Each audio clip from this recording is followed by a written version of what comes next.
Salve, salve, meus amigos, professor Kleber Pinho. Vamos lá? Nosso ponto de hoje, vamos estudar direito administrativo, vamos começar a estudar a organização administrativa. Vamos partir de um ponto principiológico, vamos falar dos princípios, vamos falar de conceito, vamos falar de desconcentração, descentralização. Vamos lá. A gente sempre abre nosso material com uma questão, né? No final do nosso material, nós temos que conseguir solucionar essa questão. Olha só. Analise os itens e indique a única alternativa correta. A nomeação de cônjuge, companheiro ou parente em linha reta, colateral ou por afinidade até o segundo grau, inclusive da autoridade nomeante ou de servidor da mesma pessoa jurídica, investido em cargo de direção, chefia ou assessoramento, para o exercício de cargo em comissão ou de confiança ou ainda de função gratificada na administração pública, direta e indireta, em qualquer dos poderes da administração, poderes da União, dos Estados, do DF e dos municípios, compreendidos os ajustes mediante designações recíprocas, viola a Constituição Federal. Que é a correta, né? Vamos continuar. 2. Letra B. A transação penal não pode servir de fundamento para a não recomendação de candidato em concurso público, na fase de investigação social, uma vez que não importa em condenação do autor do fato. Bacana. 3. Ocorre a descentralização administrativa quando a administração pública distribui a competência para o exercício da atividade administrativa por diversos órgãos que integram a mesma pessoa jurídica de direito público. Letra D. Em toda a atividade desenvolvida pelos agentes públicos, o princípio da eficiência é o que prevalece sobre os demais princípios. Letra E. A Câmara dos Vereadores possui personalidade jurídica e personalidade judiciária, podendo demandar em juízo para defender os seus direitos institucionais. Bom, quais são os conceitos que nós temos que saber para poder resolver essa questão? Temos que falar a respeito de nepotismo, né? A primeira questão está falando a respeito o primeiro item está falando de nepotismo. Ele está falando a respeito de investigação social, tá? Que se prende ao princípio da moralidade. Eu tenho a situação de desconcentração e descentralização do serviço público, da administração pública, que está falando a respeito da organização administrativa em si. Eu tenho a respeito do princípio da eficiência, eu tenho que saber sobre os princípios, os constitucionais, né? E os implícitos e explícitos. E eu tenho que falar também a respeito de órgãos, né? Se órgãos têm ou não têm personalidade jurídica. Bom, essa é a nossa seara. Para a gente conseguir responder essa questão, temos que ter esses conceitos na cabeça. Então, primeiro vamos partir do início. Vamos falar do direito administrativo. O que é direito administrativo? Qual é a natureza jurídica do direito administrativo? O direito administrativo ele tem natureza jurídica de direito público interno. O direito em si, você que nunca fez direito, ou você que faz direito, vamos relembrar, né? Existem duas áreas, duas grandes famílias do direito. Eu tenho direito público e eu tenho direito privado. O direito público é toda vez que estiver dentro, no meio da relação jurídica, no meio da relação, o Estado. O Estado, quando eu falar Estado, estou falando lato sensu. Estou falando da União, Estado do Mato Grosso, município de Cuiabá ou DF, ok? Então, toda vez que eu estiver no meio da questão, tiver o Estado, é um direito público. Por exemplo, direito penal é o Estado punindo, direito público. Direito processual penal é o Estado organizando o Estado, organizando o processo. Direito público. Direito tributário, que vai te impor imposto, IPTU você tem que pagar. Direito tributário que estabelece isso. Então, eu tenho a União, eu tenho o Estado, então, acabou. É direito público. O direito administrativo também trata de direito público. Professor, dá um exemplo de direito privado, só para poder levantar a cabeça. Direito privado. Direito civil, direito do civil, direito do consumidor com algumas inerências públicas. Eu tenho direito do trabalho, em regra, né? Direito do trabalho, ele é direito privado. Bacana? Beleza? Então, vamos lá. Então, porque o direito privado só tem relação entre pessoas, entre particulares. E o público tem um direito público no meio. Bem que essa distinção, né, hoje já está bem, digamos assim, está bem desatualizada. Que hoje eu tenho dentro do direito administrativo, nós vamos ver isso, ingerência do direito privado. E eu tenho lá dentro do direito privado a ingerência do direito público. Então essa divisão de direito público e privado hoje está desatualizada. Mas serve de parâmetro para a gente começar a estudar. Quais são as características da natureza pública do direito administrativo? Ele regula os interesses da sociedade como um todo, ok? E o interesse da coletividade devem prevalecer sobre os interesses privados. Esse aqui é um ponto-chave, tá? O direito administrativo. Quem não faz direito administrativo, quem não estuda para concurso, acha injusto, às vezes, um ato de desapropriação do Estado. Acha injusto, às vezes, ter que cortar pedaço da casa do sujeito, da calçada, para poder passar um viaduto.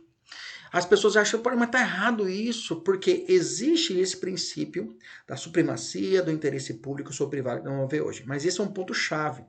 para que possa diferenciar as relações entre particulares e a relação do Estado. O Estado tem um poder, digamos assim, ele tem uma preponderância sobre o particular.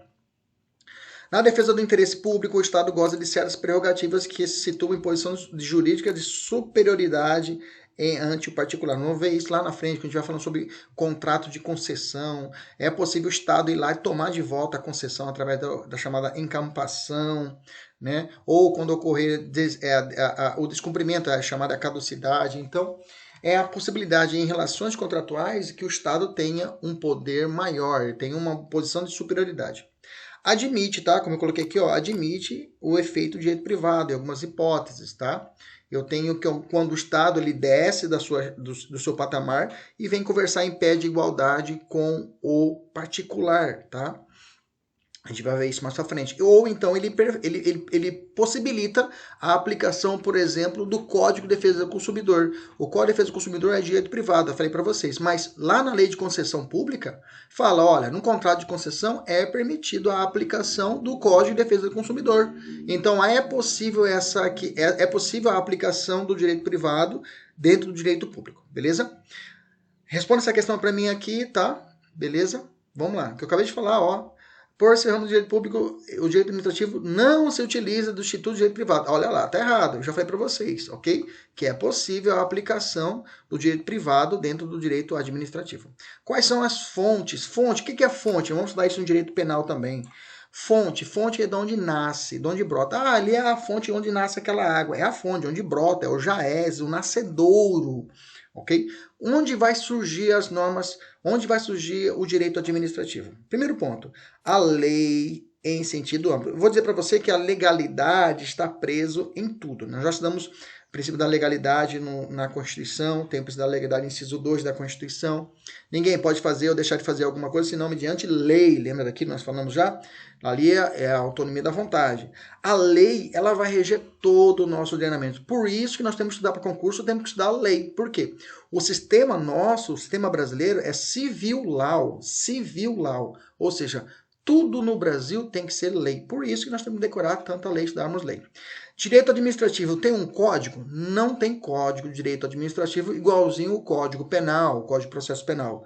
Não tem um código arrumado. Então, é muita utilização de fontes, além da lei de doutrinas, ok? Então, por isso que é cobrado, por exemplo, nas provas de concurso, a doutrina preponderante. A doutrina que manda. Ok? Mas qual é a fonte primária do direito administrativo? Você vai anotar, grifar, lei em sentido amplo. Lei em sentido amplo, já vou adiantar para você. Lei em sentido estrito é duas leis. Pode anotar. Lei em sentido estrito ou lei em sentido formal é duas leis. Lei ordinária e lei complementar. Repetindo, lei em sentido estrito são duas leis. Lei complementar e lei ordinária. Essas aí são obrigatórias lá no direito penal. Aqui no direito administrativo, não é obrigatória. Eu posso usar a lei em sentido amplo, ou seja, Constituição Federal está valendo. Se tiver algum dispositivo da Constituição que fala de direito penal, de direito administrativo, está valendo. Emendas à Constituição, lei complementares, lei ordinárias, leis delegadas, medidas provisórias, decreto legislativo, resoluções. É claro, também eu falei a Constituição, mas a Constituição também serve para o direito penal, só que a Constituição não traz crimes, né? Isso eu quero dizer para vocês, tá? Então, tudo isso aqui é lei para o direito administrativo. A corrente moderna, uma corrente moderna, vai falar que as súmulas vinculantes também são fontes primárias. Por exemplo, nepotismo, que inclusive está lá na nossa questão inicial, que é a súmula vinculante 13. Professor, o que é uma súmula? Súmulas são decisões reiteradas. Decide uma vez, decide 3 vezes, decide 4, 5, 6, 7, 8, 10 vezes o mesmo assunto. Aí o tribunal fala, gente, vamos fazer uma súmula? E aí o pessoal já sabe, quando falou desse assunto, já sabe que já está decidido. A gente não vai mudar tão cedo a decisão, ok? Súmula vinculante é a súmula que vai, até o nome fala, vincular. Ela obriga toda a administração pública. Toda a administração pública, quando tiver uma súmula vinculante, deve obedecer. Não só o judiciário, mas toda a administração pública deve obedecer à súmula vinculante. Beleza? Fontes secundárias, doutrina, jurisprudência, costumes e praxe administrativa. Costume, o que é o costume? Costume é uma situação reiterada. São atos reiterados da sociedade que não são lei, mas acaba virando um costume, fica uma forma obrigatória. No direito administrativo, quando as pessoas formam uma fila, entendeu? Uma fila para poder entrar dentro da administração pública, uma fila para poder pegar o ônibus. A fila é um costume. entendeu? É um costume. E esse costume daqui a um tempo pode virar uma lei? Pode. Daqui a um tempo falou, olha, a fila, decreto municipal 1 de Cuiabá, toda a fila tem que ter espaçamento de 1,5 entre as pessoas para não pegar Covid. Era um costume que virou lei, ok? E quem dita esse costume? É a sociedade. Então, as fontes secundárias, o costume é uma fonte secundária. A jurisprudência, sem ser a súmula vinculante é a espécie do gênero chamado jurisprudência, ok? É uma espécie do gênero chamado jurisprudência. Mas a súmula vinculante, para uma corrente moderna, é tida como uma fonte primária, tá? Bacana? Corrente, por que corrente, professor? É que tem doutrinadores que vão falar do contrário, uma doutrina mais antiga, né? Mas a atual, hoje, quando cair em prova, se perguntar, súmula vinculante, o que ela é? Para grande parte da doutrina é o quê? Fonte primária e não secundária, ok? Praxis jurídica. Praxis jurídica é o costume, só que dentro da administração pública. Você já tem uma rotina administrativa dentro da administração pública e essa rotina é tida como uma norma obrigatória para todos, já está valendo. Digamos que tem uma rotina administrativa de que o papel tem que ser jogado dentro de uma determinada caixa de reciclagem. Só que não existe nenhuma circular, nada. Não existe nenhum ato administrativo, mas é um costume dentro da administração pública jogar esse papel dentro dessa caixa. Beleza? É uma prática administrativa, tá? O costume e a praxis também são chamados de fontes inorganizadas. Se você quiser anotar, anota aí. Fontes inorganizadas. Tá? A costume e a praxis administrativa que eu acabei de falar são chamadas fontes também inorganizadas. Se você achar isso já achei na prova e coloquei aqui para você. Beleza? O costume, todo costume é válido? Não. O único costume que é válido, isso aqui serve também lá para o direito penal, direito civil, é o costume secundum legem, ou seja, é o costume segundo a lei. Existem 3 espécies de costume. Costume praeter legem, tem o outro costume, que é o costume contra a legem, esse jamais poderá ser usado, contra a legem, ou seja, contra a lei.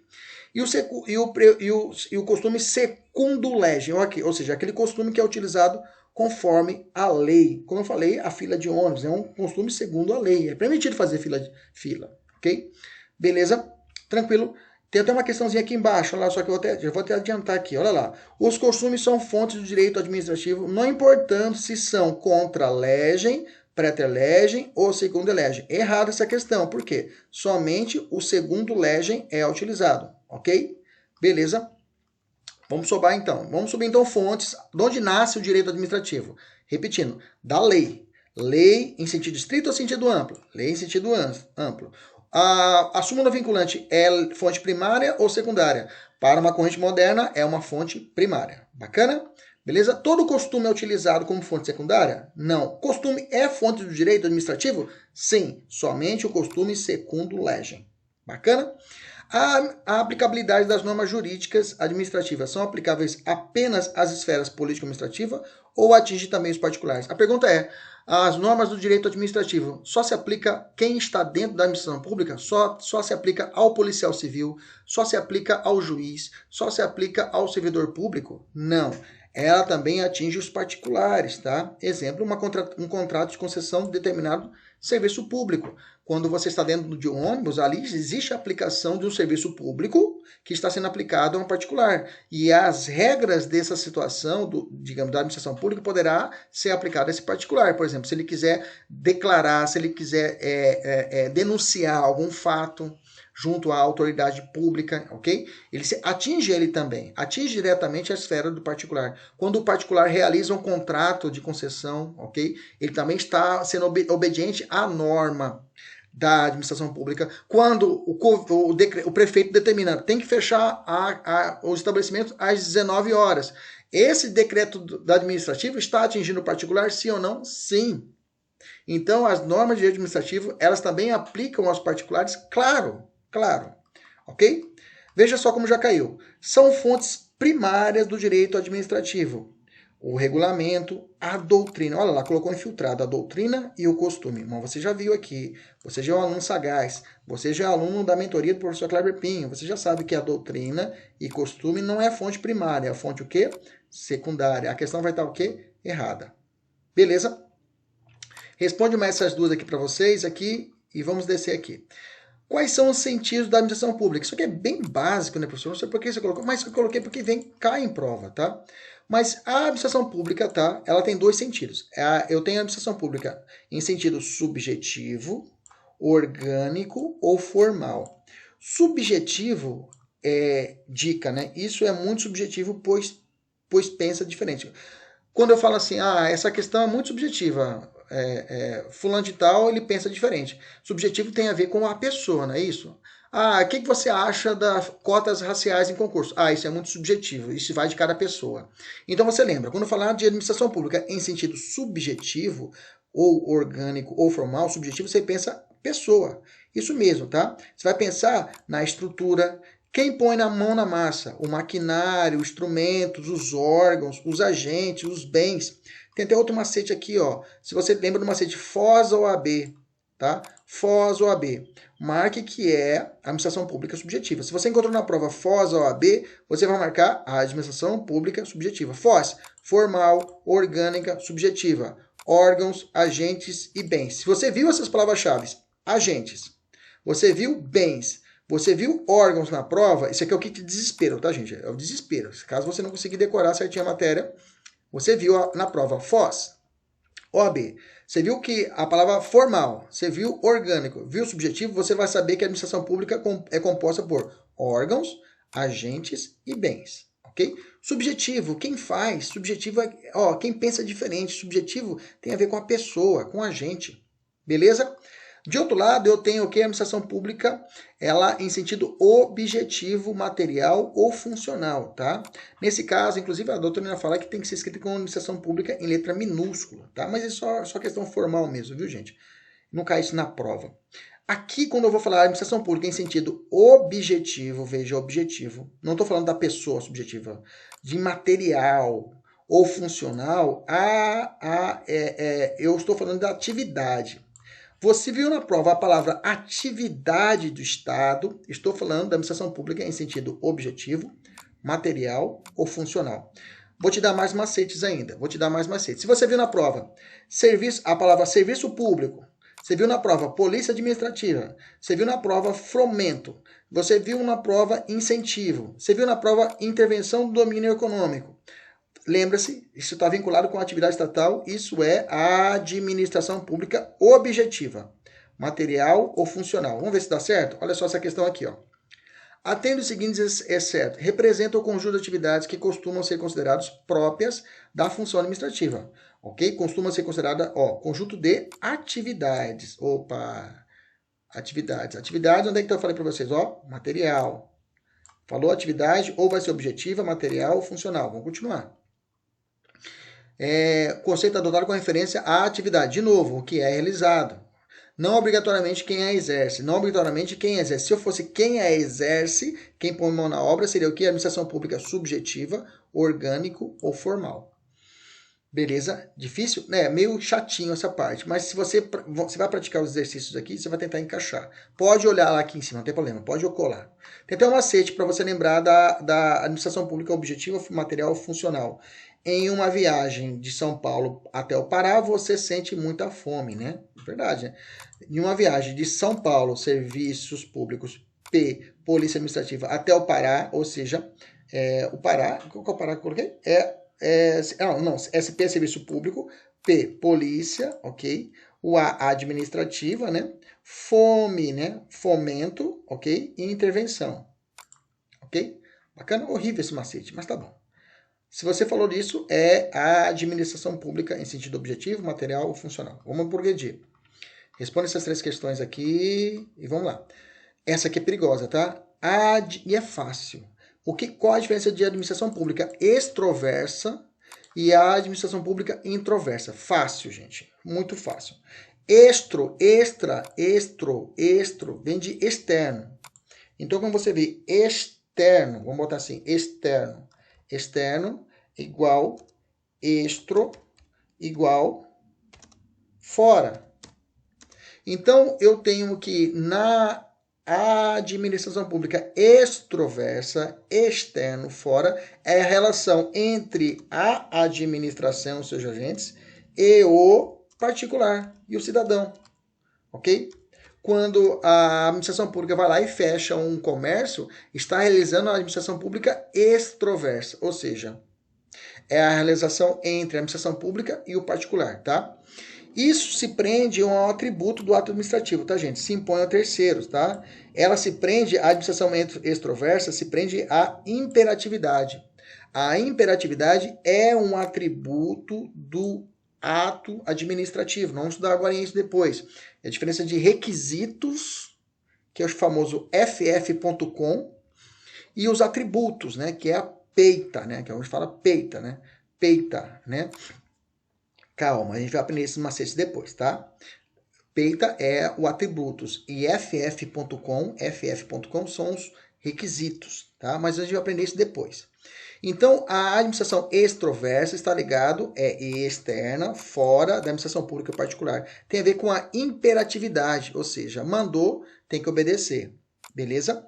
A administração pública introversa, aí é fácil. Intro vem de interno, né? Interno. Então, a administração pública introversa é aquela relação da administração com seus próprios administrados, ok? Administrados não, melhor dizendo. A administração pública com seus próprios agentes públicos, ok? Internamente. Bacana? Responde para mim essa questãozinha aqui fácil. Veja, caiu em 2017 essa questão, viu? Para agente de polícia.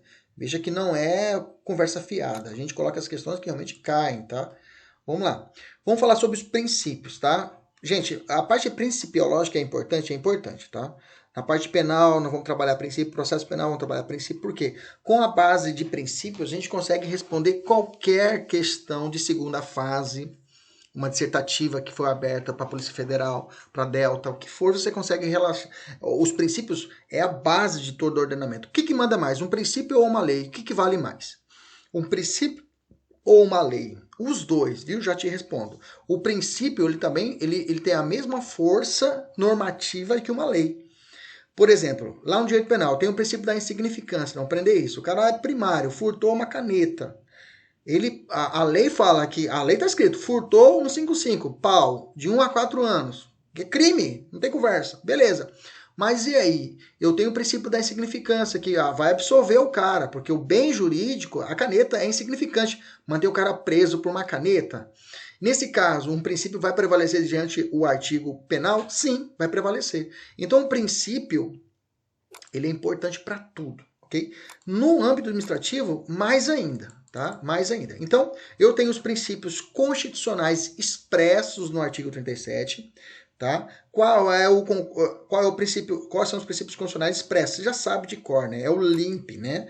É a legalidade, impessoalidade, moralidade, publicidade e eficiência. Isso aqui é o Basic One, né? É o Basic One do concurseiro, né? É o básico, o verbo to be, que o cara tem que saber do direito administrativo. Tem que saber o LIMP. Legalidade, se não sabe, já decora. Legalidade, impessoalidade, moralidade, publicidade e eficiência. Não é eficácia, tá? Provinha básica, veja, vi provinha idiota, colocar eficiência. Não é eficiência, é eficácia, tá? LIMP, tá lá no artigo 37. Só para curiosidade não, isso já é importante.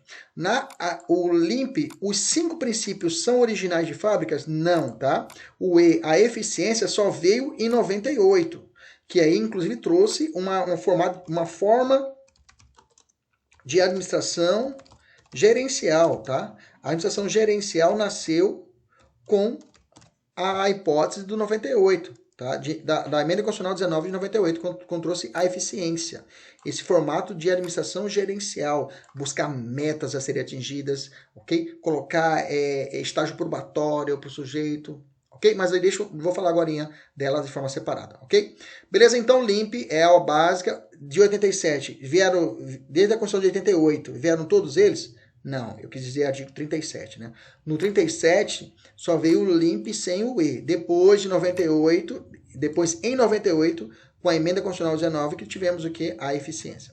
Beleza? Coloquei aqui os dois paralelos para você ver como é que é e eu quero que você preencha aí para você lembrar. Bacana? Vamos descer. A Constituição somente trouxe expressamente os princípios do artigo 37? Cuidado, tá? O CESP adora perguntar isso. Ele vai perguntar que somente existe o limp? Não. Existem outros princípios expressos na Constituição? Sim. Tá? Da administração pública? Sim. Por exemplo, o 37, parágrafo 3º, vai falar do princípio da participação. Eu tenho o princípio da celeridade processual, no âmbito administrativo também, o devido processo legal, formal e material, o princípio do contraditório e ampla defesa, tudo isso daí são princípios aplicáveis ao direito administrativo, são expressos e não estão no 37. Então toma cuidado, tá? Se a prova fala assim, dentre as alternativas, aponte os únicos princípios expressos contidos no artigo 37. Opa, aí tá falando do LIMP. Okay? Você falar assim, dentre as alternativas, aponte os princípios expressos na Constituição. Opa, administrativos. E tiver lá o princípio da participação, tá certo. Ok? Beleza? Vamos ver o primeiro, o princípio da legalidade, né? Quem foi a titular da frase? Tem essa frase do Seabra Fagundes que é cobrada em prova, tá? Administrar é aplicar a lei de ofício. Isso mesmo. Administrar é aplicar a lei de ofício. Quais são as características da legalidade para a administração pública? O princípio da legalidade representa a subordinação, essa palavra é muito importante, subordinação da administração pública à vontade popular. Ou seja, porque as pessoas, queira ou não queira, o executivo, quando ele está realizando atos da administração, ele só o faz porque foi eleito. Então, por isso que representa aqui a vontade popular. Então, quando a pessoa, ele é corrupto, mas ele está representando o voto da maioria. Então, ele está representando o voto popular. Ok? Eles têm que estar obedientes à lei. O princípio da legalidade é o mais importante do princípio específico do direito administrativo, pois dele derivam vários outros, tais como a finalidade, a razoabilidade e os outros. É verdade.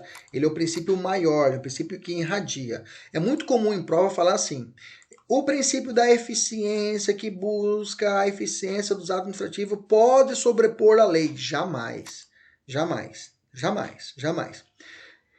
Ele sobrepõe o princípio da legalidade, ele sobrepõe sobre os demais? Ele não sobrepõe, ele é mais importante, porque os princípios em si não tem hierarquia entre os princípios, tá? Não há hierarquia quem manda mais, mas da legalidade irradia todos os outros, mas não quer dizer que o princípio da legalidade ele vai mandar, ele é o superior, tem uma hierarquia dentro dos demais, ok?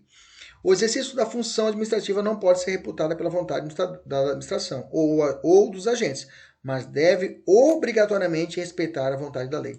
Gente, a administração pública, já passando aqui, a administração pública só pode praticar as condutas autorizadas em lei. Então, tudo que você vai fazer na administração pública tem que ser feito à lei. Engraçado, já vou adiantar aqui, o artigo 5º, inciso 2 da Constituição, ele é aplicado para as pessoas privadas, né, para os particulares. Já a administração pública aplica-se o artigo 37, que é o princípio da reserva legal. Só posso fazer o que está na lei, ou da estrita legalidade, só posso fazer o que está na lei. Vou te dar um exemplo. Tinha uma amiga minha, ela trabalhava como diretora de uma determinada escola. E ela tinha uma cantina que estava deteriorada, tudinho, a cantina da escola. O que ela fez? Chamou a amiga dela e falou, amiga, você quer assumir a cantina? Quero. Aí assumiu a cantina sem o devido procedimento licitatório, entendeu? Só que ela queria ajudar, falou, Kleber, eu queria ajudar, eu queria dar, comprar um negócio baratinho para as crianças comer. Ela tinha uma vontade, só que uma vontade dela é uma vontade particular. Todo ato administrativo você tem que olhar para trás e falar, a lei me autoriza a fazer isso? Sim, aí você faz. Você tem que seguir o que está na lei. Entendeu? Então, a administração pública, a vontade do particular até pode ser de boa vontade, mas se estiver fora da lei, é crime. Até então, por exemplo, desvio de verbas públicas. O prefeito recebe verba já destinada para construir determinado posto de saúde, uma vaga de UTI. Em vez disso, ele vai constrói uma escola. O Estado não teve nenhum prejuízo financeiro, porque ele pegou todo o dinheiro e aplicou. Ele cometeu crime? Claro que cometeu crime. Desvio de verbas públicas. Se há uma destinação, porque existe uma lei. Faça isso. Então, aqui aplica a regra. O inventor inventa. Inventor começa com I de inteligente e termina com R de ridículo. Ele vai se lascar. Beleza? Então, a legalidade é essa a base. Tá bom? Tem uma classificação doutrinária de legalidade em sentido negativo e legalidade em sentido positivo, mas é tranquilo, tá? A legalidade em sentido negativo é que o ato administrativo não pode contrariar a lei, beleza? E a legalidade em sentido positivo, ela preceitua que os atos administrativos devem ser realizados conforme a lei, tá? Só pode ser realizados conforme a autorização da lei. Então, eu não posso fazer contra a lei, sentido negativo, e sentido positivo é que eu só posso fazer quando a lei me autorizar. Tranquilo. Legalidade tem exceção? Nós já vimos isso, né? Lá em direito constitucional. Se não vimos, já vimos. Em direito constitucional tivemos isso. A legalidade, ela tem exceções? Sim, já falei para vocês. Medida provisória é uma exceção, não segue uma lei em sentido formal, não é uma lei, mas a gente tem que obedecer. Acrescento também os decretos agora expedidos no Poder Executivo, Covid-19, decreto municipal, o Supremo autorizou isso, né? Já existiam decretos determinados, agora mais questão da saúde virou essa exceção à regra, que tantas coisas que acontecem, a pessoa, não vou usar máscara porque não está na lei, está em um decreto. Ele, de certa forma, o cara está certo. De certa forma, ele está certo, ele está agindo falando o quê?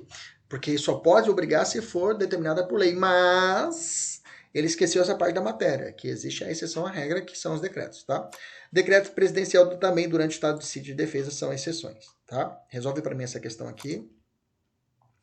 Princípio, legalidade, vamos ver o princípio da impessoalidade. O que significa o princípio da impessoalidade? Ele tem dois enfoques, fica facinho. Primeiro enfoque, o ato praticado pelo agente é da pessoa jurídica, tá? De direito público e não do agente. Isso aqui reflete também a teoria do órgão, tá? Que vamos ver lá no final, lá, teoria do órgão, que é a teoria da imputação volitiva. Imputação volitiva, vou voltar a falar sobre isso, tá? Que aplica essa regra. Quer dizer que a pessoa de direito público, os atos são direcionados à pessoa de direito público e não ao agente. Se você, por exemplo, estiver na frente de um local da Prefeitura de Cuiabá e tiver um agente cortando a árvore e a árvore cair em cima do seu veículo, que não estava ali sinalizado que estava realizando esse corte, você não vai entrar com ação contra o servidor, você não vai entrar com ação contra o agente público, você vai entrar com ação contra o quê? A prefeitura, por causa da teoria da impessoalidade. Beleza? Tranquilo? Maravilha. E consequência disso é proibida a promoção de pessoal com obras, atos, programas e serviços, campanhas públicas. Inclusive, isso é considerado atos de improbidade, né? Eu não posso fazer propaganda pessoal disso, tá? A lei federal, tem uma lei federal, o artigo 2º, parágrafo 1 da lei federal que trata do processo administrativo, né? Eu falo para você, toda vez que tiver uma lei e é matéria de direito administrativo, o examinador adora, lambe até os beiços. Por quê? Como é matéria meramente doutrinária, não temos um código, existem leis, é óbvio, mas não existe um código, né? Mas quando tem uma lei, tem que estudar muito. 8.112, que é a lei do servidor público federal, para aqueles que vão fazer concurso federal. A 9784, processo administrativo, tem que saber. A 866, de licitação, tem que saber. A lei de concessões públicas, a lei de participação público-privada, de parcerias público-privadas. Ok? Beleza? Ok, vamos descer. Aqui são exemplos, né, da aplicação desse princípio da impessoalidade. Questão, resolve para mim. Segundo a vertente da impessoalidade, a administração não pode atuar com vistas a prejudicar ou beneficiar pessoas determinadas, uma vez que é sempre interesse público que tem que nortear o seu comportamento. Eu posso dizer para você que a impessoalidade, ela vem um corolário lá do princípio da isonomia. Lembra da isonomia formal que nós aprendemos? Todos são iguais perante a lei? Então, nesse contexto, a administração pública ela deve também tratar as pessoas de forma sem preferências, né? Aí eu vou te dar um macete, ó. Toda vez que você viu na prova, quando determinado é exigido a licitação, nesse caso, reflete qual princípio? Impessoalidade. As questões, a necessidade de concurso público reflete qual princípio? Impessoalidade. A vedação ao nepotismo, impessoalidade e também moralidade, tá? Invocação de impedimento ou suspeição de autoridade responsável por PAD, impessoalidade. Respeito à ordem cronológica de precatórios, impessoalidade. Então você viu na prova precatório e perguntou qual é o princípio, falou licitação e perguntou qual é o princípio, falou concurso público e perguntou qual é o princípio, pode matar, é impessoalidade. Beleza? Tranquilo? Posicionamentos. Eu tenho um posicionamento que o slogan de campanha de partido político também configura, ofende a impessoalidade. O slogan de partido político que depois reflete na administração do sujeito. Lembra do Blind Mágico? Braille Mage tinha na palma da mão. Lembra da musiquinha? Tá na palma da mão, tá na mão de quem sabe. Governador Braille Mage. Lembra? Ele usava a mão dele e o M do Mage era na mãozinha. Lembra? Até tinha umas mãozinhas vermelhinha, amarela. Aí depois, quando ele virou governador, foi eleito, o símbolo era as mãozinhas. Lembra disso? Isso foi questionado, que feriu o princípio da impessoalidade. Beleza? Segundo princípio, o princípio da moralidade. Outro exemplo também de impessoalidade aqui no nosso local foi o Verdinho, o ginásio Verdinho. Lembra do Verdinho? Antes de se chamar Verdinho, é aquele que fica na entrada do CPA. Antes de chamar Verdinho, o nome dele era ginásio do Robertão. Era Roberto, quem era o prefeito? Roberto França. Então ele colocou o ginásio do Robertão. Pode, Arnaldo? Não pode. Veio o princípio da impessoalidade. Beleza? Moralidade. O que é moralidade? O que é moral? O que é correto? A moralidade administrativa é igual à moralidade particular? Vamos lá. O princípio da moralidade está ligado a quais fundamentos morais? A ideia de honestidade, boa conduta do administrador, obediência aos princípios éticos, normas morais, correção da atitude, boa-fé, ou seja, a probidade administrativa. Já sabemos que existe uma lei que rebenta a improbidade administrativa, que combate a improbidade, ok? A moralidade comum é similar à moralidade administrativa? Não, gente. A moralidade comum, moralidade que a gente vai trazer a ideia de Kant, né? Kantiana, a ideia de kantiana de moral e ética, a ideia lá se traz a ideia do bem e do mal, quem é certo e quem é errado. Na administrativa, a orientação é a prática entre a boa e a má administração. Então, se a pessoa é ruim, se é bem ou é mal, não nos interessa. A ideia é, se ele é ruim ou se ele é bom, se ele é mal, tem que ver se na administração pública ele está realizando uma boa ou uma má administração. E isso pode se dar através de ato de improbidade, então vai ser uma má administração. Ok? Quais são exemplos de dispositivos da Constituição que impõem ao agente público o dever de observância da moralidade? Eu tenho o artigo 5º, inciso 73, né? 73, isso, 73, 50, 60, 63, isso, 63, que trata da ação popular. Nós já falamos isso lá atrás, que só o cidadão pode propor ação popular, ok? Que vai combater o quê? Vai combater os atos de moralidade administrativa, olha lá, ok? Participa da moralidade administrativa, meio ambiente, patrimônio histórico e cultural. O artigo 37 elege a moralidade como princípio fundamental, né? Nós já falamos sobre isso, o artigo 85, inciso 5 da Constituição, que trata dos crimes de responsabilidade, e lá fala no inciso 5, atos de probidade da administração pública, ok? A moralidade é requisito de validade do ato administrativo? Sim, é um dos requisitos, né? ff.com, deixa eu dar esse macete já grava aí, FF. Quais são os requisitos do ato administrativo? Requisitos do ato administrativo é finalidade, forma, competência,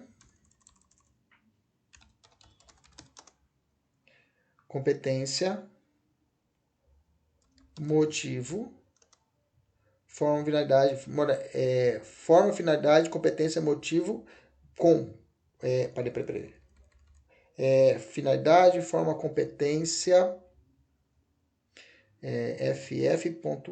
ff.objeto e motivo, ok? A moralidade vai estar embutida o quê? Dentro das ideias da própria finalidade, na própria motivo a ser realizada. A moralidade ela está implícita toda essa representação.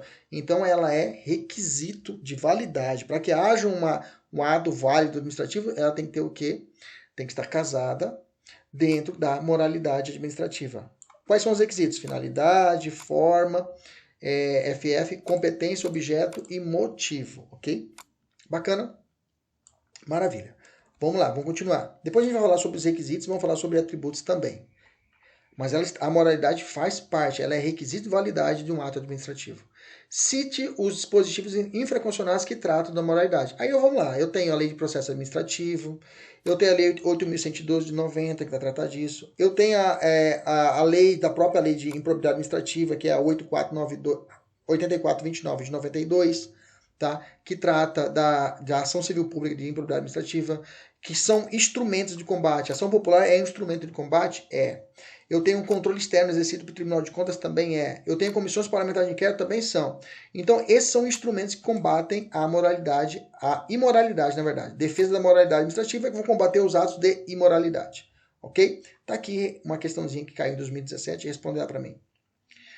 Nepotismo. Nepotismo está totalmente embutido com a moralidade. Como sempre, a gente para um pouquinho e aprofunda um pouquinho mais em matérias mais importantes. Vamos lá. Qual que é a etimologia da palavra nepotismo? Ela vem de uma raiz indo-europeia, de nepot, que significa neto, e também sobrinho. Era uma ambiguidade que se transmitiu ao latim, língua na qual nepos, nepotes, também denotava tanto neto como sobrinho. Okay? Então, de início era a ideia de nepos, de neto, depois ela foi com a evolução, tem o que? A ideia de sobrinho também. Surgiu nos primeiros séculos do cristianismo, quando os papas que não tinham filhos ou admitiam tê-los, concediam os melhores empregos e favores de Estado a seus sobrinhos, tá? Que na consequência era, na realidade, seus filhos ilegítimos. Bacana. Parte histórica, bacana. Qual que é a ideia atual de nepotismo? Significa proteção, apadrinhamento de que é dado pelo superior para um cônjuge, companheiro ou parente seu, contratado para o cargo designado para a função em virtude desse vínculo. Isso ofende a moralidade. Bom, qual é o nosso instrumento hoje maior? É a súmula vinculante 13, que trata do nepotismo. Só um bizu, tá? Lembra, súmula vinculante 13 é nepotismo. E esse 3 aqui, ó, 3, você lembra de terceiro grau, tá? Para você não errar. 3, terceiro. Pronto. Então você sabe que 3, súmula 13, 13, lembra de PT? Nepotismo, PT, pronto. PT, pronto. PT, 13. PT 13, aí você lembra terceiro, ok?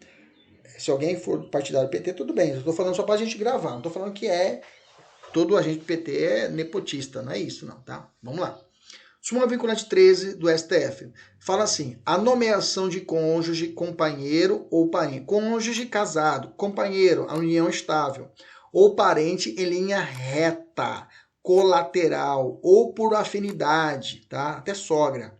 Até o terceiro grau, inclusive, da autoridade nomeante ou do seu servidor da mesma pessoa jurídica, investido em cargo de direção, chefia ou assessoramento para o exercício de cargo em comissão ou de função e de confiança, ou de confiança, né? Cargo em comissão ou de confiança. É que eu tenho a ideia também ou ainda de função gratificada na administração pública direta e indireta, em qualquer dos poderes da União, dos Estados, do Federal e dos municípios, compreendidos os ajustes mediante designações recíprocas. Isso aqui é o chamado nepotismo cruzado, tá? Viola a Constituição. Não tem como, tá aqui do lado. Se você quiser fazer depois da meta, você preenche aqui, que é importante você fixar essa súmula vinculante 13. Bacana? Lembra que primo é parente de quarto grau. A súmula, interessante que ela legitimou. Ela legitimou a contratação de primo. Porque primo é quarto grau, então eu posso contratar o primo? Pode, tá? Irmão não, irmão é segundo grau, tá, gente? Toma cuidado que sempre cai na prova isso aqui. Irmão é parente de segundo grau e primo é quarto grau. Então, a súmula, por um lado, ela fechou o ciclo, mas ela acabou abrindo as pernas para a contratação de primo. A súmula foi bacana, foi idealizada de forma bacana, só que aí ela mesma, o próprio Supremo começou a mitigar, começou a diminuir a sua aplicabilidade. Vamos lá. A redação do enunciado da súmula vinculante 13 pretendeu esgotar todas as possibilidades de configuração de nepotismo da administração pública? Não, tá? Primeiro ponto é esse, o Supremo já disse isso. Uma vez que a tese constitucional nele consagrada consiste na proposição de que essa irregularidade decorre diretamente do princípio do artigo 37, independentemente de lei formal sobre o tema. Então quer dizer que a pergunta embaixo já vai responder aqui em cima o que eu ia dizer. O nepotismo precisa ser regulado por lei? Não. Não é preciso existir uma lei para tratar do nepotismo. Por quê? O nepotismo, ele nasce do própria proteção à moralidade administrativa. Lembra que eu disse lá atrás que o princípio é igual à lei? Então não precisa existir uma lei se já existe o princípio. Tá entendendo? Se já existe o princípio, eu não preciso ter uma lei, porque o princípio, ele é igual à lei. Então essa é a resposta do Supremo. Falou que não é preciso existir uma lei em sentido expresso, ou seja, uma lei formalmente constituída para rebater o nepotismo. Bacana? Resolve essa questão aqui de delta, tá? Vamos descer. A vedação do nepotismo decorre diretamente dos princípios contidos no artigo 37, já falei isso. e não exige a edição de lei. Beleza, já disse isso. Entretanto, caso seja disciplinada por lei, sua iniciativa é exclusiva do chefe do Poder Executivo? Não. Olha só que interessante. O Supremo também já decidiu o seguinte, olha, não precisa de lei para regular o nepotismo, certo? Certo. Porque advém já dos princípios do artigo 37 da moralidade, certo? Certo. Bacana. Mas se o caso o município de Cuiabá quiser colocar numa lei municipal, copiar e colar a súmula e fazer uma lei, ele pode, Arnaldo? Pode. A pergunta é, quem que pode fazer essa lei, então? De quem é a iniciativa? Só do prefeito? A resposta é não. Não é exclusiva do prefeito, ok? Então quer dizer que, se existir uma lei, ela não precisa ser editada exclusivamente, ou seja, só o chefe do executivo tem que fazer a lei. Pode ser feita pelo legislativo, iniciativa do legislativo. Então a Câmara Municipal pode propor a lei? Pode. Beleza? Bom, o Supremo, Toffoli, o presidente em 2016, ele colocou algumas bases para o nepotismo. Na verdade, ele só fragmentou o que estava escrito na súmula. Né? Ajuste mediante designações recíprocas, quando inexistentes a relação de parentesco entre a autoridade nomeante e o ocupante do cargo de provimento e comissão de função comissionada, relação de parentesco entre a pessoa nomeada e a autoridade nomeante. Ele somente colocou os parâmetros da súmula. Tá? O beneficiário pode ser servidor público? Sim. Entenda o seguinte, é que normalmente você pensa assim, o cara é prefeito, então ele vai colocar como assessor um assessor no seu gabinete o seu filho. Ele pode fazer isso? Não pode. Antes acontecia isso muito, né? Filho do cara, sogra, todo mundo ele botava lá dentro. Hoje ele pode fazer isso? Não. Professor, mas se a esposa dele já é concursada, professor, ela já é servidora municipal, o cara é eleito prefeito, ele pode nomear ela para ser a sua assessora, ou seja, ela vai ganhar uma função de confiança, ou uma comissão, ou um cargo comissionado? Não, não pode. Ok? Mesmo se ela já é concursada, não pode ter, porque ela pode ter uma função comissionada, ela ganha um pouquinho mais. E aí pode ser dado isso para uma outra pessoa, não para a esposa. Ok? Beleza? Olha só essa questão. A definição de nepotismo contida no súmula 13 não abrange a situação de denomeação para cargos e funções de confiança de servidores efetivos, com vínculos familiares com a autoridade nomeante. A resposta aqui está errada, ok? Porque atinge. Então, como eu disse para você, o beneficiário, o filho do cara é concursado. Pô, eu sou desembargador. Subi pelo quinto constitucional, beleza? Que é possível, né? Eu ser desembargador pelo quinto constitucional. Eu já tenho notório saber jurídico, né? Reputação ilibada, já tenho mais de 10 anos de advocacia.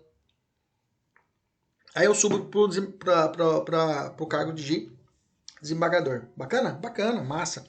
E aí eu vou colocar meu filho para assessor. E meu filho já é concursado no Tribunal de Justiça. Pode, Arnaldo? Não.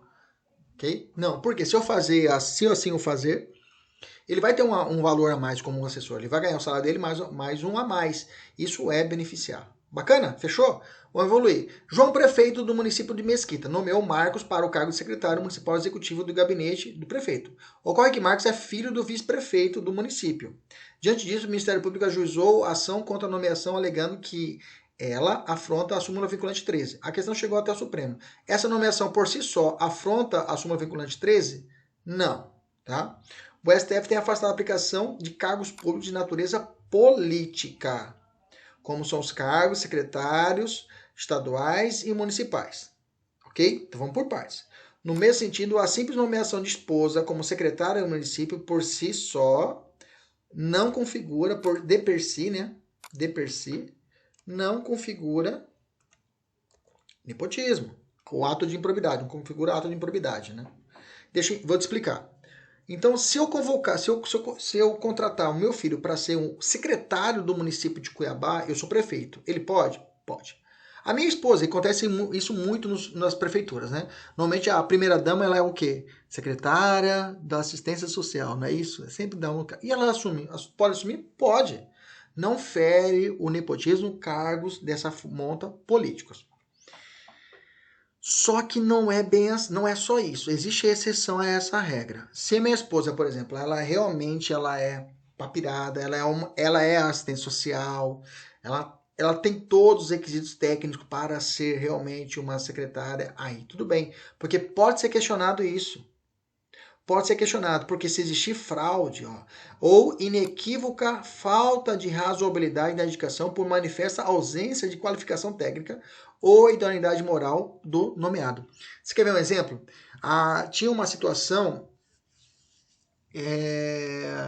da conselheira aqui em Cuiabá, a esposa do Riva, né? Ela ia sair para ser conselheira do Tribunal de Contas, né?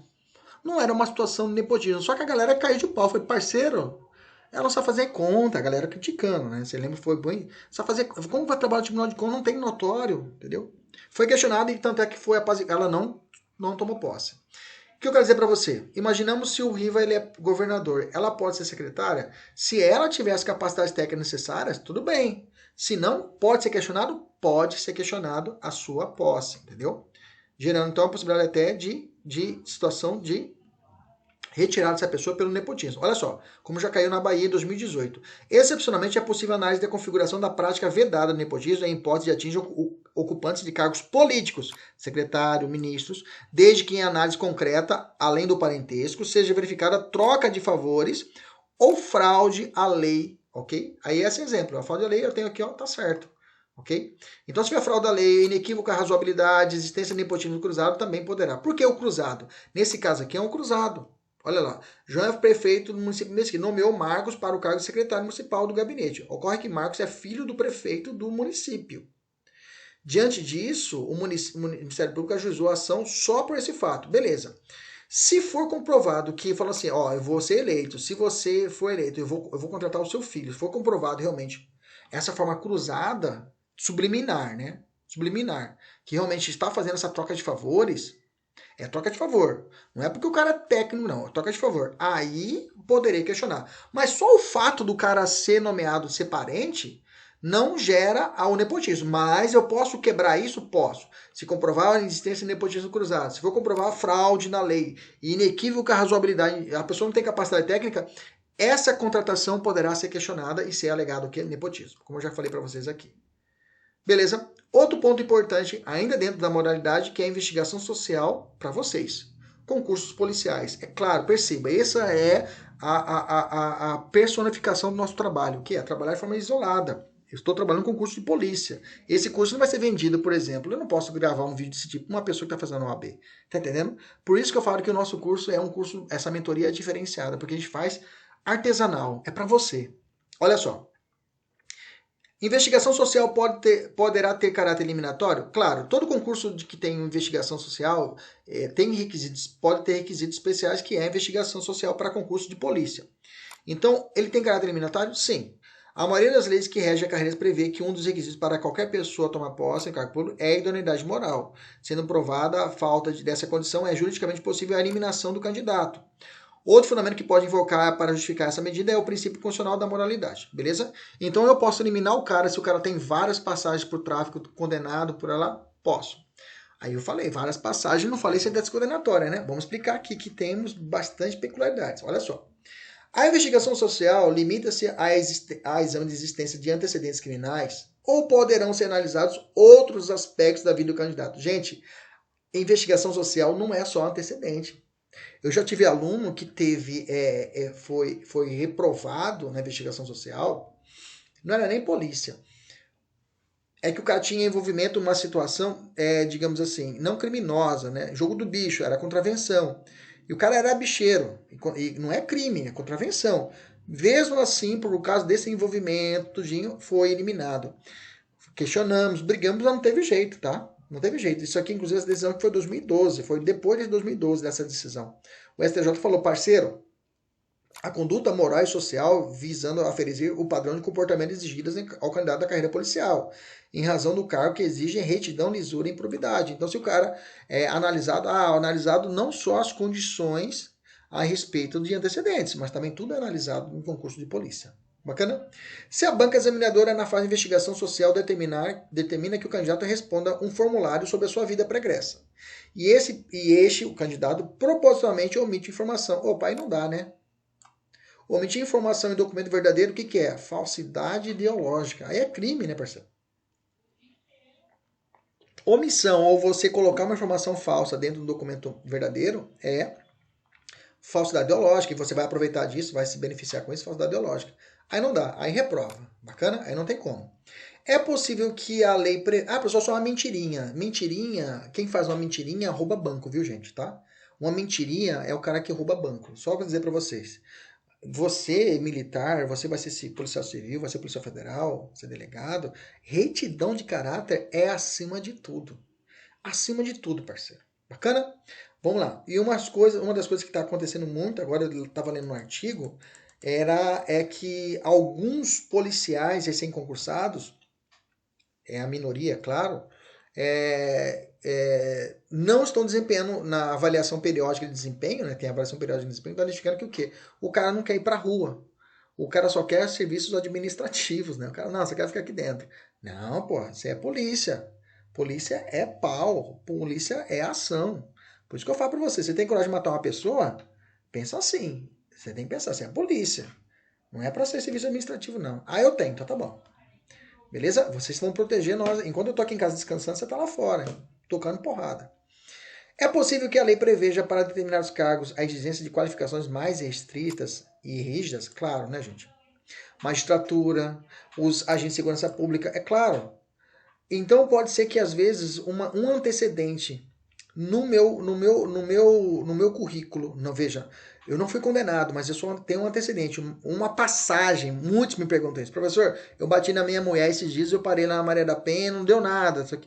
BO, é foda que a amplitude da investigação é maior. Deixa eu explicar para vocês essa importante decisão do Supremo de 2020. Vamos lá, abre as antenas aí, ok? Vamos lá.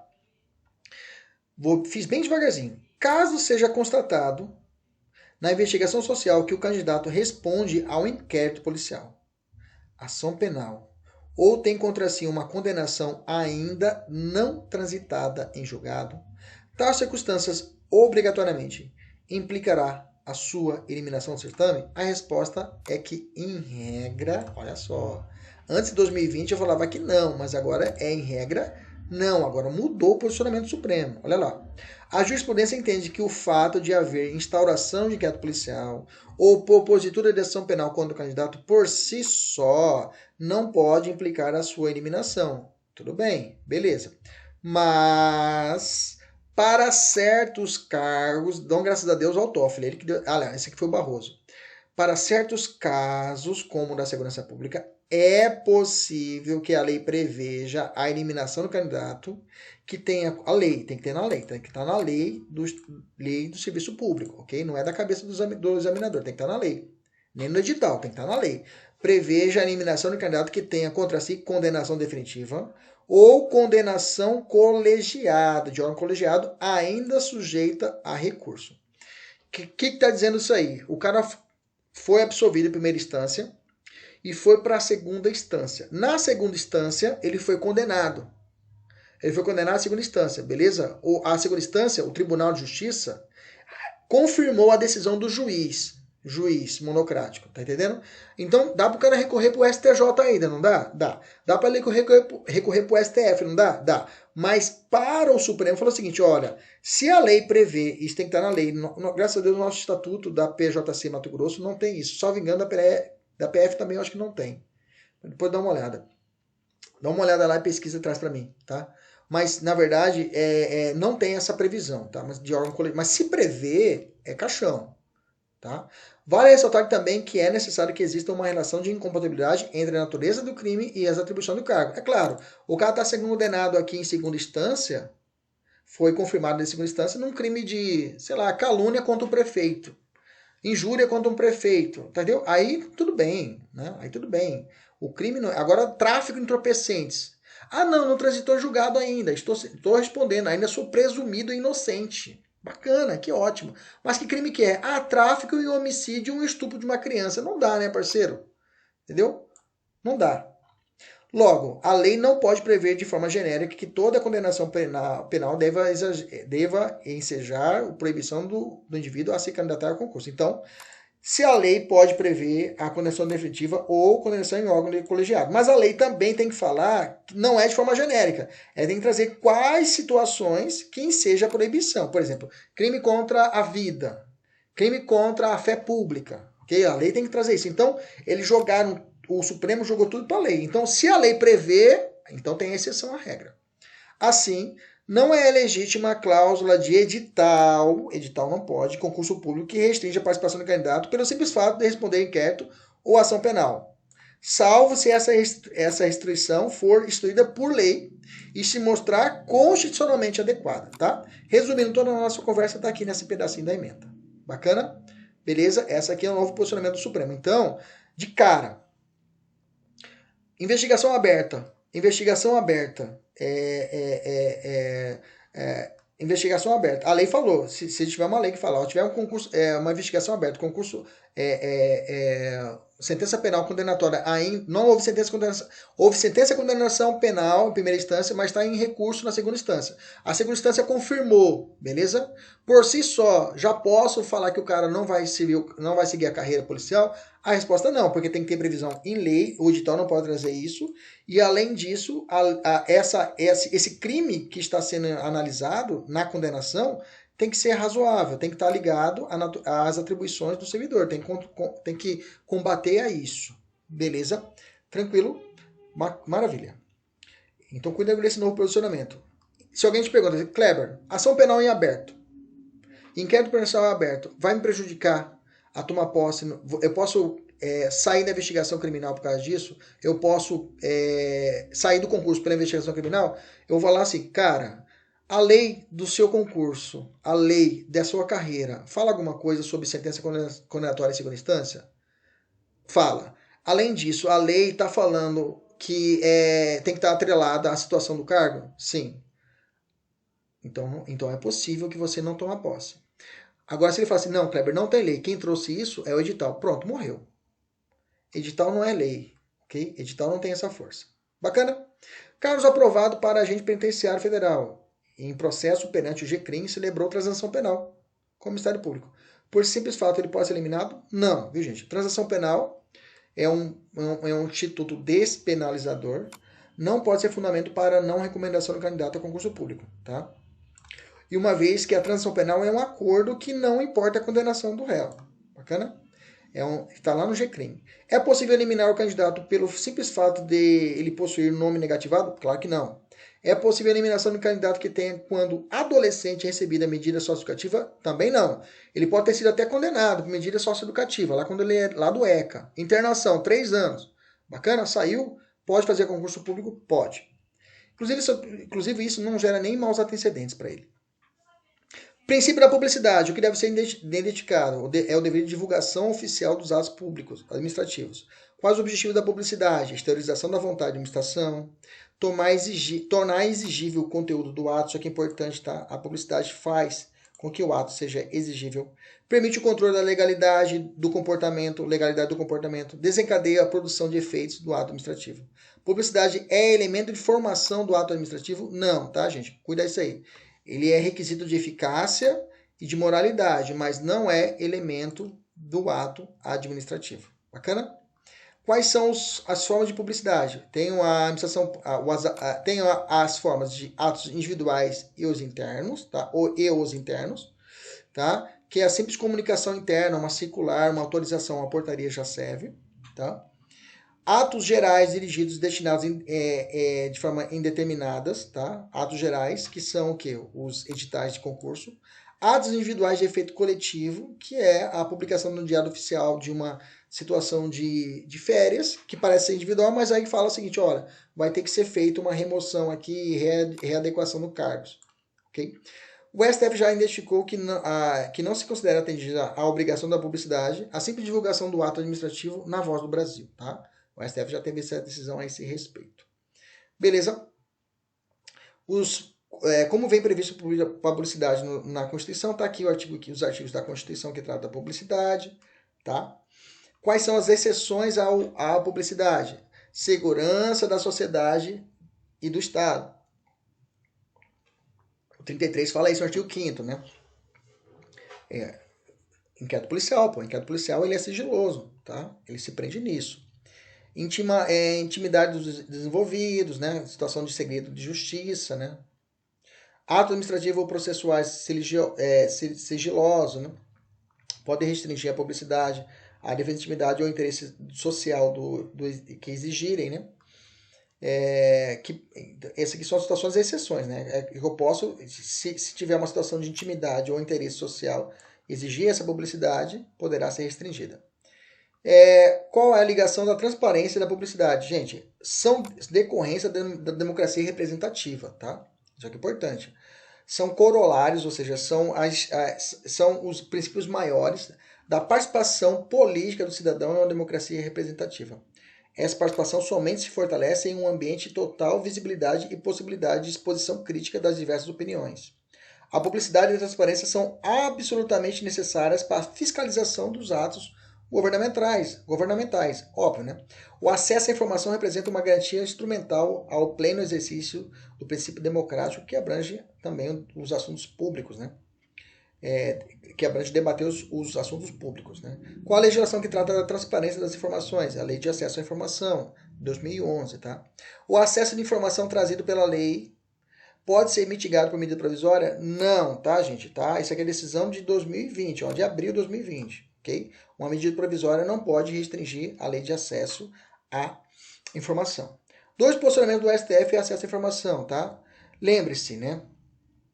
Acesso à informação sigilosa. Você sabe que o defensor, o advogado, tem direito ao acesso ao inquérito, desde que esteja o quê? Documentado, tá? Em 2020, agora em fevereiro, também teve uma outra decisão do Supremo, que não é súmula, mas é importante, tá? Que fala o seguinte: o delatado possui o direito de acesso a declarações prestadas pelos colaboradores que o incriminaram, tá? Desde que já tenham o quê? Documentadas e não se refiram à diligência em andamento. Mesma coisa aqui na súmula vinculante. Súmula vinculante é inquérito policial, né? Eu posso ter acesso não só do inquérito, mas todos os documentos de prova, todos os elementos de prova que estejam ali dentro contidos, todos os documentos.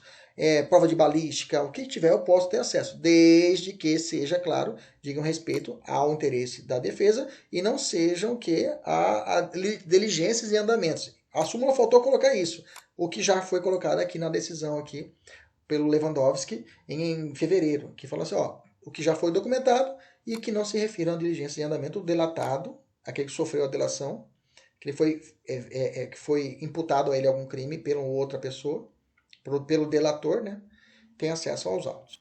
Por fim, princípio da eficiência. O princípio da eficiência nasceu com 88? Não, nasceu com a emenda constitucional 19. Trouxe o modelo de administração pública gerencial. Já falei para vocês. Quais são? Esse aqui é o X. Se você viu esses apontamentos na prova, pode marcar que é eficiência. Falou de economicidade e redução de desperdício, eficiência. Qualidade e rapidez, eficiência.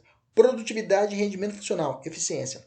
Melhores resultados e avaliação periódica de desempenho, eficiência. Metas, eficiência. Avaliar periódico, ficou repetido aqui, né? Desempenho, eficiência, para adquisição da estabilidade, né? Que é os 3 anos. Estágio probatório, eficiência.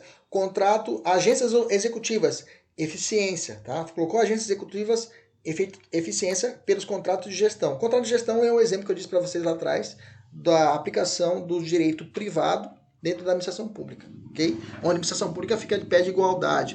Duração razoável do processo, eficiência. Parceria público-privadas, eficiência. Tudo isso se prende à eficiência, beleza? Para o servidor público federais e produtividade é um dos requisitos avaliativos durante o estágio probatório. A 8.112 trata disso.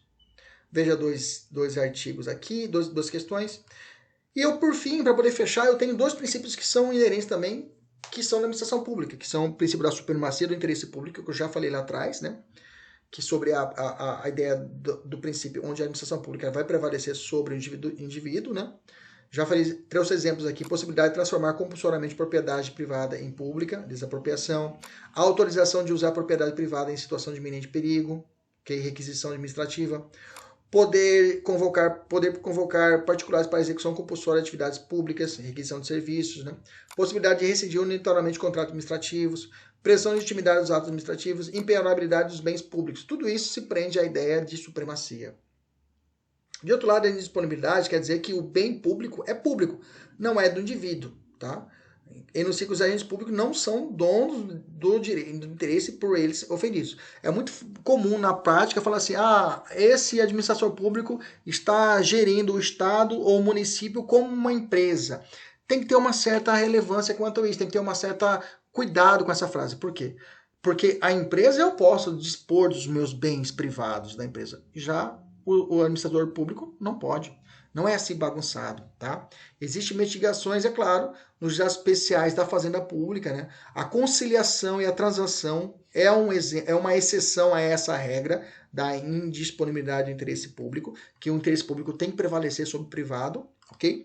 E também agora, a lei de improbidade também trouxe agora a possibilidade de realização de acordo. Não existia isso. É uma forma de abrir mão, abrir as pernas da administração pública para uma situação privada. Então, ela vai contra o princípio da indisponibilidade do interesse público. Não posso dispor do interesse público. Okay? Aqui a 2 também passou a permitir a utilização de mecanismos privados, de resolução de disputas, inclusive arbitragem, inclusive nos contratos de concessão e parcerias público-privada. A realização de arbitragem para realizar. Então, se ela está realizando arbitragem, a administração pública está abrindo mão do seu poderio, da sua supremacia. Isso se prende à ideia da indisponibilidade, ou seja, isso vai contra a ideia da indisponibilidade, sendo uma mitigação, traduz uma exceção à regra. Bom, a fiança bancária, quando contratada no âmbito de um contrato administrativo, também sofre incidência do regime publicístico, não se aplicando o CDC? Sim. Se eu tenho uma fiança bancária, que digamos que foi fiador e tem uma relação, o Estado está ali no meio. A pergunta é, se tem uma fiança, uma relação bancária, e tem como fiador, como um dos fiadores, o Estado, em determinada ocasião, o Estado como fiador, vai se aplicar o Código de Defesa do Consumidor? Não será aplicado, tá? Não se aplica o Código de Defesa do Consumidor. Dá uma olhada depois nesse julgado se você quiser aprofundar, em 2019, tá bom? Mas é só isso mesmo, só para a gente poder lembrar dessa aplicação desse posicionamento. A ampliação do prazo para oposição de embargos do devedor pela Fazenda Pública para 30 dias. Exatamente, isso decorre do princípio da isonomia e o devido processo legal. É constitucional, tá? É constitucional e pelo princípio da supremacia. Esse aumento de prazo para a administração pública recorrer. Aí tem duas questões, resolvo aqui. E agora a gente vai entrar na organização administrativa. Aqui vai ser curtinho, vamos lá. Primeiro ponto. Primeiro, a gente só vai introduzir a matéria. A aula que vem a gente vai aprofundar mais. Duas ideias, concentração e desconcentração. A concentração ela já é uma técnica onde de cumprimento de competências pelo órgão público despersonalizadas e sem divisão interna. Ou seja, trata-se de situação raríssima, pois é uma presunção à ausência completa de distribuição de tarefas. Ou seja, é como se fosse uma monarquia. Só o rei age. Qual é o órgão? O órgão sei lá, reinado central. Ele cuida de tudo. Vai cuidar de tudo de uma forma absolutista. Não existe mais essa ideia. Não, é uma ideia raríssima de aplicação de administração do poder público. A concentração da organização administrativa. O que nós temos hoje, o que é aplicado hoje é a desconcentração. O que é a desconcentração? É atribuições que são repartidas entre órgãos. Já vou adiantar para você, meus amores, já vamos direto ao ponto. Falou desconcentração, você lembra de órgão. Grava isso. Lembre-se O aqui, ó. O de órgão, ok? Então, falou desconcentração, estou falando de órgão. Estou falando de distribuição interna, ok? Que pertence a uma única pessoa jurídica que repassa para as outras. Mas mantém-se a chamada vinculação hierárquica, ok? Mantém-se uma liga entre a Prefeitura de Cuiabá e a subprefeitura de Cuiabá lá na guia, ok? É uma ideia de desconcentração. A subprefeitura é uma desconcentração. Veja, não é uma pessoa jurídica a subprefeitura de Cuiabá na guia. Não é isso. Lá não é uma pessoa jurídica, não é uma autarquia, não. Ela faz parte desse órgão que é esticado e é colocado lá dentro. A Prefeitura de Cuiabá tem um órgão que é uma extensão, que é a subprefeitura lá na guia. E a subprefeitura, com certeza, deve obediência diretamente ao prefeito. Isso é chamado vinculação hierárquica. E lá vai ser um órgão, sim, professor? Lá é um órgão também. A transferência de atribuições do âmbito da administração pública do centro para o setor periférico dentro da mesma pessoa jurídica. Bacana, já falei. Qual o resultado da desconcentração? São os órgãos, ok? Qual que é o resultado? Falou de desconcentração, você vai lembrar de quê? De órgão. Qual o conceito de órgão público? É o núcleo de competências estatais sem personalidade jurídica própria. Órgão é um ente despersonalizado, tá? Existe alguma relativização quanto a essa ausência de pessoa jurídica, de não ter pessoa jurídica, um órgão, por exemplo? Aí nós vamos para Eli Lopes Meirelles, né, que é o cara, né, direito administrativo, já falecido, né? E a jurisprudência reconhece casos raros de órgãos dotados de capacidade processual especial, tá? Que servem de exemplo a presidente da República, a mesa do Senado, a Câmara dos Vereadores, que se limitam na defesa das suas prerrogativas. Aí tem a súmula 525 que traz muito claro isso. Olha lá. A Câmara dos Vereadores não, grifa até rasgar seu caderno, não possui personalidade jurídica. Não é uma pessoa jurídica, direito público ou privado, não tem personalidade jurídica. Apenas personalidade, olha lá, judiciária. Judiciário tá ligado ao judiciário, óbvio, né? Somente isolou, somente podendo demandar em juízo para defender os seus direitos institucionais. Então, quando a Câmara Municipal de Cuiabá, a Câmara dos Vereadores, vai na justiça, ela vai em nome próprio, entendeu? Ela pode. Ou como a mesa do Senado assim o faz, ou a Presidente da República assim o faz, ela vai em nome próprio, ok? Beleza? Limitado a isso. Mas existe algumas, a doutrina de Alexandre de Maza, né, que eu gosto muito dele, Alexandre de Maza, e a jurisprudência reconhece alguns cargos, alguns órgãos, né, que são são órgãos, mas ele tem um acesso maior dentro da justiça, independente que for apenas do seu interesse, né, que podendo demandar juízo para defender os seus interesses. Eu tenho alguns órgãos que também podem procurar a justiça, mas eles não precisam estar atrelados apenas aos seus interesses, que é a Defensoria Pública e o Ministério Público, ok? Que podem defender terceiros, ok? Como ocorre dentro da mesma pessoa jurídica, continua o controle hierárquico, que eu já falei lá atrás, que é a vinculação hierárquica. Já falei lá atrás, mantém essa liga. Desconcentração tem a ver com órgão. O conjunto de órgãos é chamado de administração pública direta. Pronto, fechou o circuito. Quando eu falar de administração pública direta, estou falando de órgãos, estou falando de desconcentração. Estou falando de personalidades, seres sem personalidade jurídica. Excepcionalmente, eles podem ter a personalidade, digamos assim, judiciária, que podem realizar só os seus atos para se defender, por exemplo, a Câmara dos Vereadores, ou de forma ampla, que é o Ministério Público e a Defensoria. Lembra, o órgão que é, digamos assim, que é desconcentrado, ele deve uma obediência, uma vinculação, ok, hierárquica ao órgão criador, ao órgão que cedeu. Exemplos estão aqui para vocês dar uma olhada depois. Questões, olha só, não é característica de um órgão público possuir personalidade jurídica própria. Beleza? Responde para mim essas questões aqui, é bastante mesmo, vamos lá. Quais espécies de desconcentração? Eu tenho a desconcentração territorial ou geográfica, tá? Que cada órgão público detém as suas detém as mesmas atribuições materiais, variando somente o âmbito geográfico de sua atuação, por exemplo, as subprefeituras, as delegacias de polícia, ok? Eu tenho a desconcentração material ou temática, até o nome fala, material ou temática. O que é distribuído? São as competências, tá? Mediante a especialização de cada órgão. Eu tenho o Ministério da União, o Ministério da União, por exemplo, eu tenho o Ministério da Saúde, o Ministério da Defesa, o Ministério da Economia, o Ministério do Trabalho. Não tem mais Ministério do Trabalho, o Ministério da Economia, né? Bacana? Isso é uma divisão, desconcentração material temática. Hierárquica é utilizada como critério para repartição de competências. Por exemplo, os tribunais administrativos em relação aos órgãos de primeira instância, digamos assim, a ideia do INSS, digamos assim, não é o tribunal, mas o tribunal de forma interna a respeito dos seus órgãos de primeira instância, né? Os órgãos revisores, né? A justiça desportiva, né? Tem a primeira instância, tem a segunda instância da justiça desportiva, que não é justiça, né? É um órgão administrativo. Como já caiu, a administração de competências entre os órgãos de uma mesma pessoa jurídica denomina desconcentração, podendo ocorrer em razão da matéria, hierarquia ou territorial. Tá certo. Qual é a teoria adotada para conceituar órgãos públicos? Falei lá atrás, imputação volutiva. Quem trouxe essa teoria? Otto Gierke, ok? Esse alemão Otto Gierke. Onde tem as suas características principais, está aqui. Impede a propósito de ação de indenização contra diretamente a pessoa física do agente, lembra?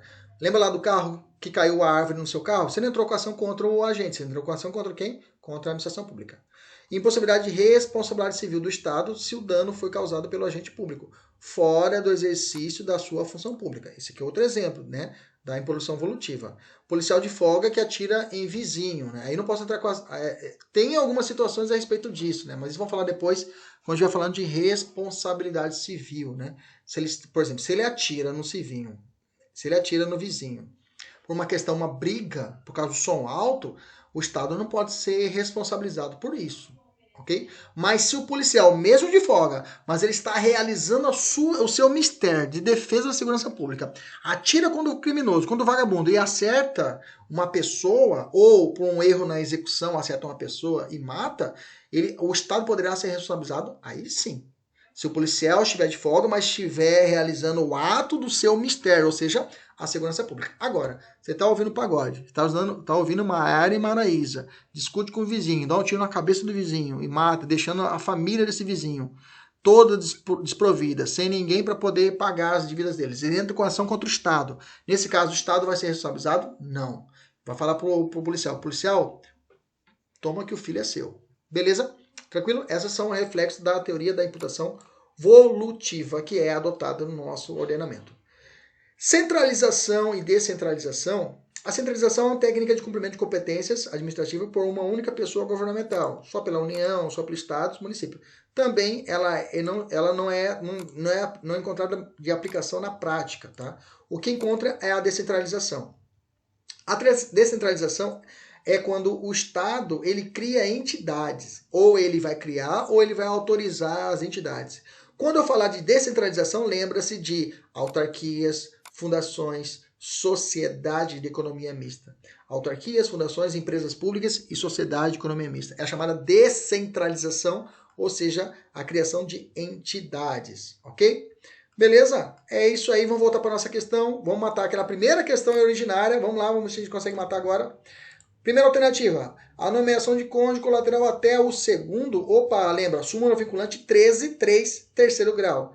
Essa alternativa está o quê? Errada. A transação penal não pode servir de fundamento para a não recomendação do candidato em concurso na fase de investigação social, uma vez que não importa a condenação do autor do fato. Essa está certa. Ocorre a descentralização administrativa quando a administração pública distribui competência para o exercício de atividade administrativa por diversos órgãos. Opa, falou de órgão, não é descentralização, é o quê? Desconcentração. Tá errada a questão, letra C. Letra D. Em toda atividade desenvolvida pelos agentes públicos, o princípio da eficiência é o que prevalece, não a eficiência. O que prevalece aliás, nenhum prevalece, mas o que tem preponderância é o quê? Legalidade. A Câmara dos Vereadores não possui personalidade jurídica e apenas personalidade judiciária. Beleza? Tranquilo? Agora com você. A meta só acaba com 10 questões. Um abraço, fique com Deus e até mais. Tchau, tchau.